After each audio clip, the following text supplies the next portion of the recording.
Yerrr, what's good? We back here again with Noel. yeah, welcome back. Was good. Alright, so what you do now?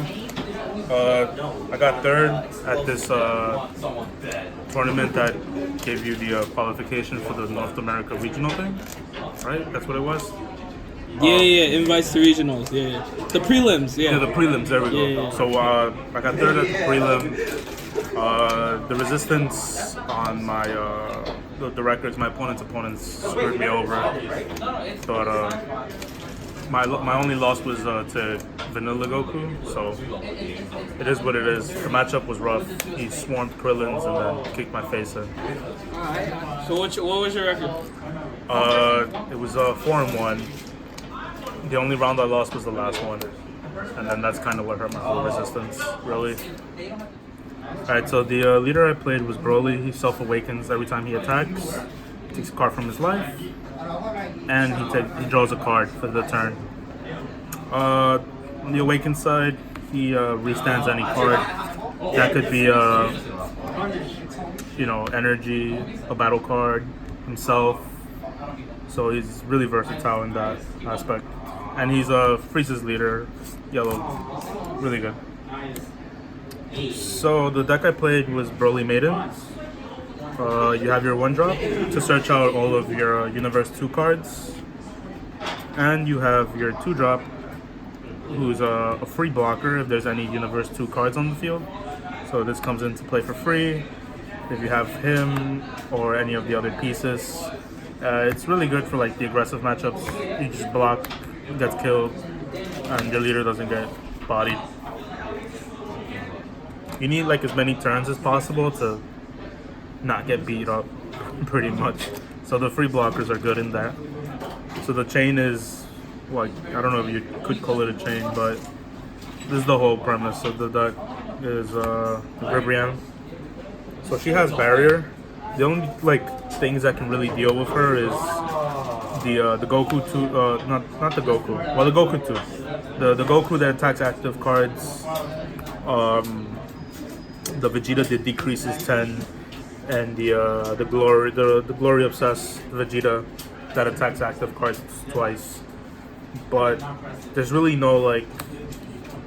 The only time you should fear that is like if you're playing against Deku Ramp and then you switch your whole strategy around the matchup. But she's pretty much a 2-drop, and she looks for other maiden pieces. So she gets herself the 5 and the 7. You evolve the 2-drop, the 5-drop, and what she does is she chooses up to 1 card and kills it. You can't pick barrier, unfortunate, but that's fine.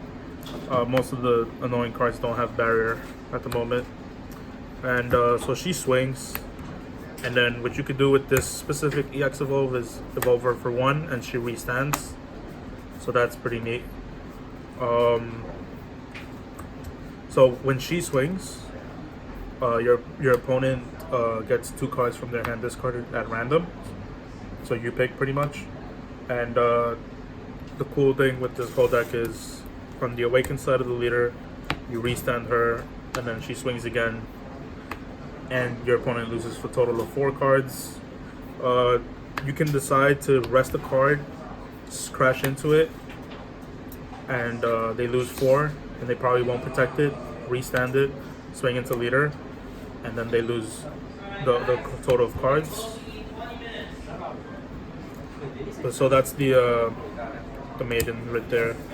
That's like the main attraction of this deck. Like that's the reason you would probably play this. And then for like a side package that I carried with it was this Broly package right here. Kind of like how Veggies kind of played this for a while, just to rip out cards. So you're probably wondering why there's 4, but I'll get into that soon. But pretty much this is an alternative like win condition that you can go into. He's good because he's also 30k. With her, but you just need like big units to put pressure is really what it is.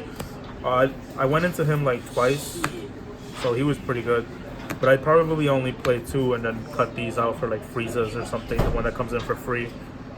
And you can do that because this kills things and this kills things, so you can get freezes out on board for free, and they're 15k criticals.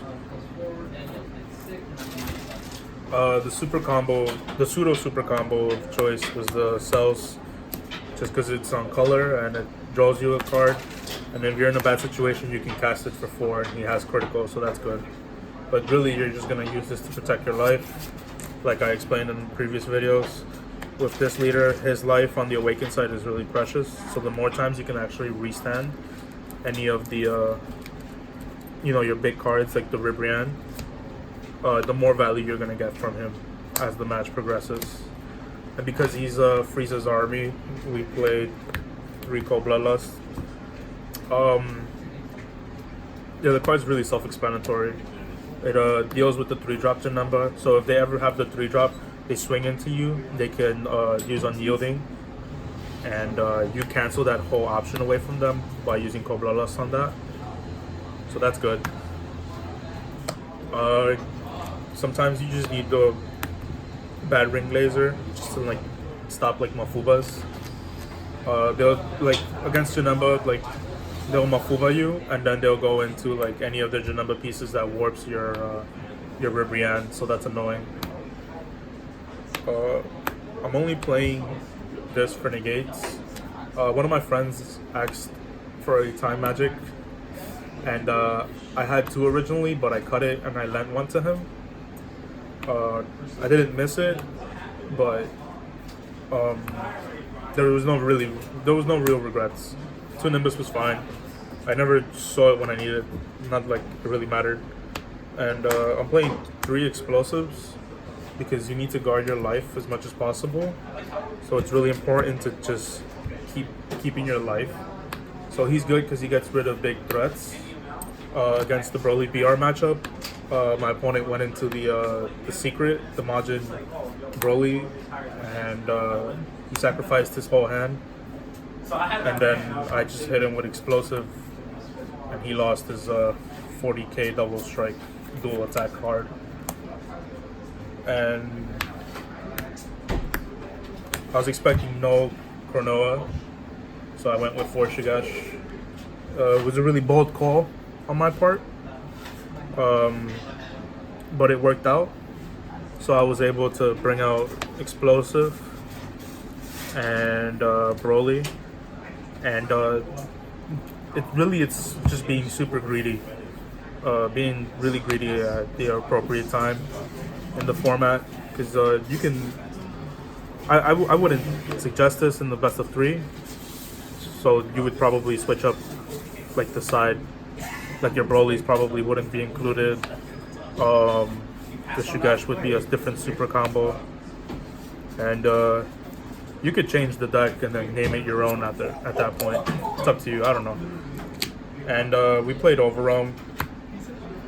There was only like 1 sparking card, so it didn't really matter. 1 scientist, he's good. You can restand him, and then that's 2 double strikes they have to answer. Or you can just play Toa. And I really like Toa just because of the Janemba matchup. Every time they attack into you, she's almost live because they mill 2. So if they mill 2, you could just combo 1 5k away, and then you just overrun for free. And your Broly becomes 20k and he pressures. And they lose a card. So if you're able to like push them to like, let's say they have 4 cards in hand, you Toa. They're gonna pitch a card that they have no value for, and then when you actually attack with your Ribrianne, they're gonna lose value of the cards they actually held. So that was pretty cool.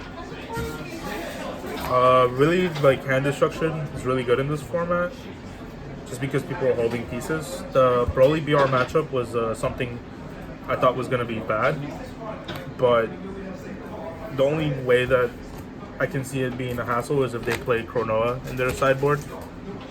But most people are just gonna be copy-pasting like other people's lists, and their sideboard doesn't include Chronoa because they try to, beat you by turns 2 to 3, and really like Chronoa gains no value, I think. And yeah, that's the deck, Broly Maidens. You're not scared of anything else?